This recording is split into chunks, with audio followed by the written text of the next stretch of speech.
Alright guys, this is Island Hopper TV and we are going to do a video about things to know about visiting Florida. So if you're looking to come to Florida, this information is going to be really valuable to you.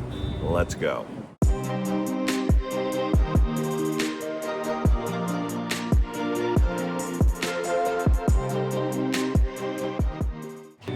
Yeah, so when you come here, one of the big things that I would have to stress above many other things is sun protection, whether it be UV resistant clothing that's lightweight, because obviously in the summer you don't want to be too bogged down by thick long sleeves, so get really thin UV resistant clothing.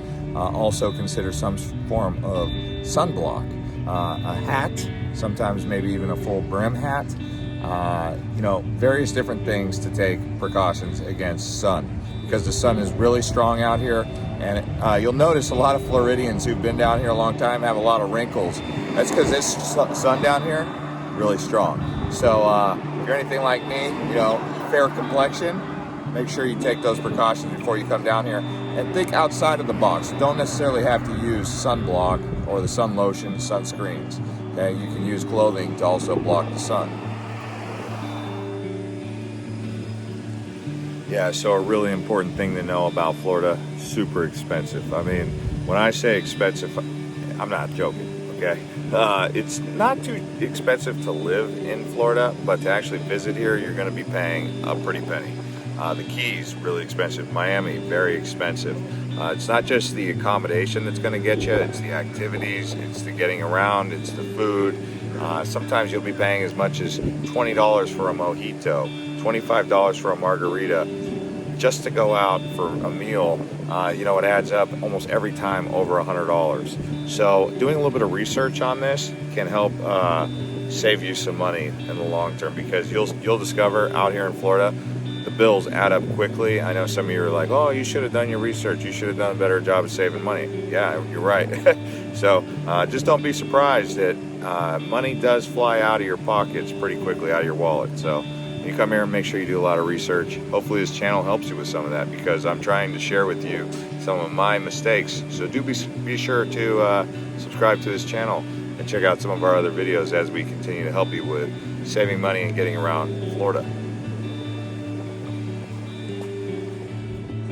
The wildlife in Florida actually goes way beyond just alligators. Everyone thinks, oh, alligators when they come to Florida, right? Well, you got dolphins, a variety of marine mammals, manatees, really popular out at some of these Crystal Creek and some of these other areas where you can go paddleboarding, stand-up paddleboarding, or canoeing, kayaking with manatees. That's really popular. But they also have bears, Florida panthers, lots of birds, seagulls, pelicans, so many different wildlife that you can come out here and see when you come to Florida. You'd be surprised. So it's way beyond just gators. When it comes to Florida history, in case you guys are wondering where Florida gets its name, it was actually named by Ponce de Leon. It means La Florida, which is the flower, so the floral. That's what Florida means. Now, when it comes to the history, this actually belonged to the Spanish and the British, and then in the early 1800s, it finally became a territory of the United States. Florida is rich in history.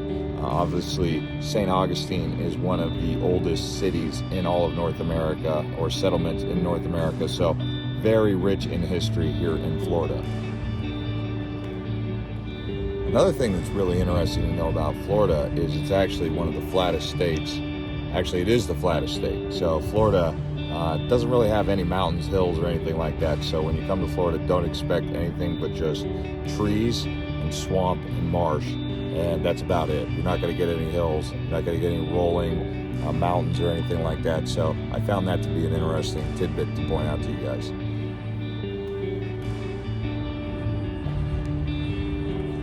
What's going on, guys? Another one. North Florida, South Florida, two totally different vibes. South Florida, basically south of St. Augustine, Tampa Bay. You drew a line straight south of there, more Latino. To the north, more Cajun. You got the Panhandle, more like Alabama, Mississippi. So North and South Florida, two totally different vibes. Central Florida, I wouldn't even call that really too much, but definitely you're gonna feel a difference between the Panhandle and Miami, that's for sure.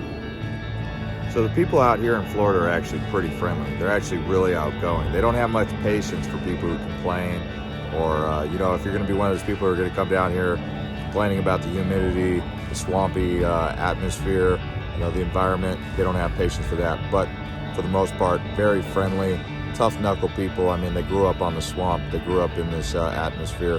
So when you come down here, they are going to be very friendly, tolerable, but they don't have much patience for complaining. So don't do that. So when it comes to the weather out here, you're gonna, you know, find varying different climates, but for the most part, year-round, really good weather. In the winter, January, February, you get a little bit of, you know, freezing cold temperatures, anomaly situations a couple weeks out of the year during those months. And in the summer, July, August, September, really humid. You'll be walking outside and you just get wet walking outside. So dress the part.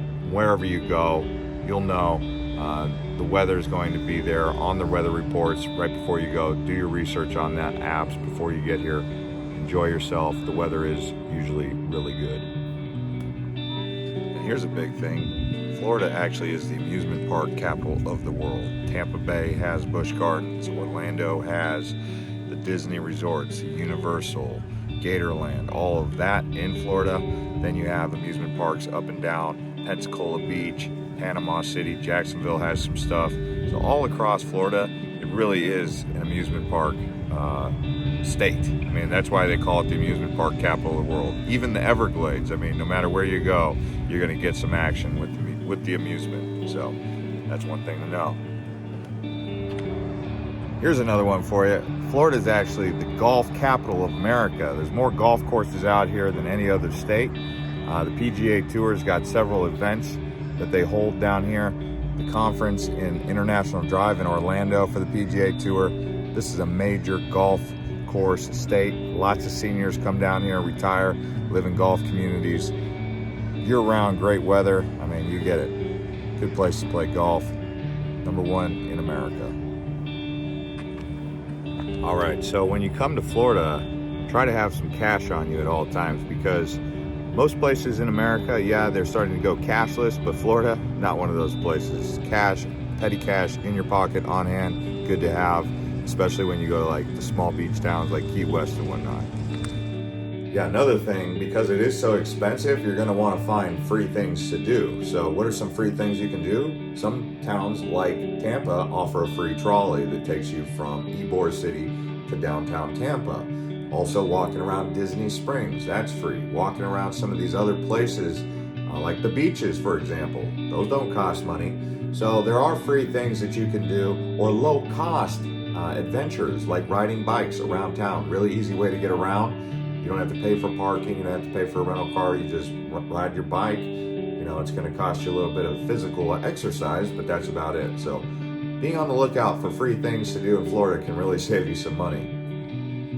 When you go around Florida, they do require a mask, and in some of the parks, like Disney, you're going to have to actually wear a real mask. You can't just wear one of the masks that's a gator that you pull up. So across the state of Florida, Key West, even walking around outside requires a mask. I believe it's by county jurisdiction as to whether or not they require that walking around, because here in Clearwater by Tampa, Pinellas County, it's not required to wear a mask when you're walking outside, although it is recommended. Being that it is currently still in this situation we have with the pandemic, you know, get ready to wear a mask, but obviously I'm in my hotel room now. I didn't have to wear my mask in my room, thankfully, but when I step outside my room, I do have to wear the mask. In conclusion, hopefully when you guys come to Florida, you're able to find a good time, lots of sunshine, and a safe, healthy environment. I really encourage you guys to come to Florida. Florida's a really beautiful place. I like the Gulf of Mexico a little bit better than the Atlantic. I also like Key West. I recommend those places. If this is your first time to Island Hopper TV, you can subscribe, like this video if you got information out of it, and watch some of our other videos right here that are related to visiting Florida. We've got lots of tours all across the state. See you guys.